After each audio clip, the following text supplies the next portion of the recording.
அதுக்கு அடுத்த ஸ்டெப்பில் அடுத்த இது லைன்லலாம் வந்து வரிகள் மாற்றப்பட்டு தான் எழுதியிருக்கு. அது டியூன் அதோட மெட்டு வேறு, இதோட மெட்டு வேறு. இதனால் வந்து இது நாட்டுப்புற பாடலுங்க. இது வந்து நம்ம மக்கள் அப்போ முன்னோர்கள்லாம் பாடிட்டு இருந்தது.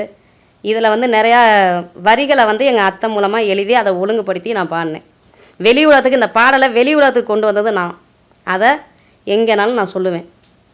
அதிகாரப்பூர்வமாக சொல்கிறதுக்கு எனக்கு எல்லாமே இருக்குது. இன்னொரு விஷயம், அந்த பொண்ணு என்ன பண்ணியிருக்காங்க, இவங்க பாடியிருக்க அந்த வரிகளை ஒரு வரியை கூட மாற்றலை, அப்படியே தூக்கி பாடி வச்சுருக்கிறாங்க.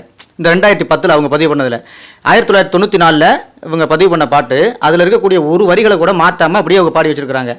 2010 பாடிவிட்டு அவங்க வந்து எனக்கு தான் சொந்தம், எனக்கு தான் உரிமைன்னு சொல்லிக்கிட்டு தெரியுறாங்க. உண்மையிலே ஒரு பாடலை உருவாக்குவதற்கும் அதை படைப்பதற்கும் எவ்வளோ கஷ்டப்பட்டிருப்பாங்க முன்னோர்கள். அதை முன்னால் வந்து தாலாட்டு பாட்டு, நடவு பாட்டு, குலவை பாட்டு அந்த மாதிரி வந்ததுகளை அப்படியே திரைத்துறை வளர வளர இங்கே இருந்தது திரைத்துறைக்கு போய்கிட்டு இருக்கு.